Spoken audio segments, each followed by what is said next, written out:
আসসালামু আলাইকুম রহমতুল্লাহ বরকাত। আইপুর ক্যাপশন আবিদ আসলাম উচ্চ বিদ্যালয় আজকে তাদের ইসলাম শিক্ষা পরীক্ষা হচ্ছে।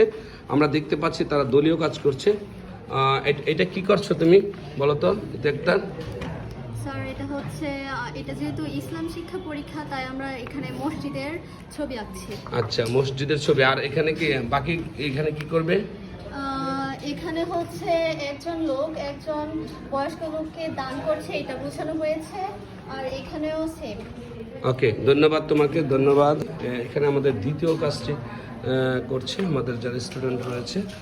দেখুন, এটা দলীয় কাজ না। এখানে আমি দেখতে পাচ্ছি একটা কোরআন শরীফ আঁকছো না? জি স্যার। সাথে কি কি আঁকছো যদি বলতে? স্যার এটা যেহেতু ইসলাম প্রেজেন্টেশন তাই স্যার এখানে একটি মসজিদ এঁকেছি এবং নিয়মিত সালাত তাদের মাধ্যমে আমরা দৈনন্দিন জীবনে যেসব পরিবর্তনগুলো ঘটাবো তা এখানে ব্যাখ্যা করেছি। ধন্যবাদ তোমাকে, ধন্যবাদ তোমাকে। নেক্সট আমি যাব আমাদের তৃতীয় বেঞ্চে। আমরা দেখতে পাচ্ছি যে অনেকগুলো জিনিস এখানে করা হয়েছে। হ্যাঁ, এখানে কি কি করা হয়েছে দলীয় লিডার মুন্নি একটা যদি বলতে। এখানে হচ্ছে একজন ছেলে এবং একজন মেয়ে হচ্ছে ইসলামিক রীতিতে কিভাবে সালাত আদায় করতে হয় সেটা এখানে উল্লেখ করা হয়েছে। আচ্ছা, আমরা দেখতে পাচ্ছি, দেখুন, এখানে আছে হ্যাঁ, মসজিদ রয়েছে, আদায় করতে হবে, সালাত কীভাবে আদায় করতে হবে তারা দলীয় কাজটি করেছে। হ্যাঁ, অর্থাৎ আমরা আরেকটা টেবিলে চাই যে আফরুজা আক্তার, তোমরা কি করেছো?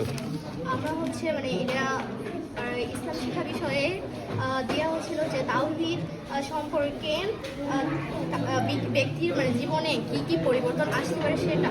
তো যেহেতু ইসলাম তাই একটা কাবা শরীফ আর একটা মসজিদ দেখেছি। ধন্যবাদ, ধন্যবাদ। দেখুন, তারাও সুন্দর করে গেছে। এবার আমরা ছেলেদের যে কাজটা আছে ইসলাম শিক্ষার ব্যাপারে, এখানে কি লিখেছো বলো তো? ইসলাম শিক্ষার নৈতিকতা এবং নৈতিকতা এবং আদর্শ, তাই না? এটা নিয়ে লেখছো, তাই তো? দেখুন, আমি একটু করে দেখাচ্ছি, কারণ প্রতিটা টেবিল ইনশাল্লাহ আমি দেখাবো। নাবিলা আক্তার এবং তার দল। নাবিলা আক্তার, তুমি এখানে কি কি করেছো যদি বলতে? এখানে আমি যেহেতু আমাদের ইসলাম শিক্ষা পরীক্ষা তাই আমি প্রথমে মসজিদ এঁকেছি, তারপর এখানে আমি লিখেছি নিয়মিত সালাত আদায়ের মাধ্যমে আমাদের দৈনন্দিন জীবনে যেসব পরিবর্তন হবে এগুলো বর্ণনা করছি। এখানে আরও বিভিন্ন চিত্র আঁকা হবে। ধন্যবাদ। এখানে তহিদুল ছেলেরা না? আচ্ছা, তহিদুল বলো তো কি কি করছো এখানে? স্যার এখানে আমরা উল্লেখ করেছি যে সালাত আদার মাধ্যমে কি কি আমরা অর্জন করতে পারি সেটা। জি, সালাদ আদান আমরা কি কি পরিবর্তন জীবনে ঘটাবো, তাই তো? ছিল আরেকটা ছেলে বেঞ্চ দেখছি। হ্যাঁ, জি, এখানে লিডার কে? মাহফুজ, তুমি কি করেছো?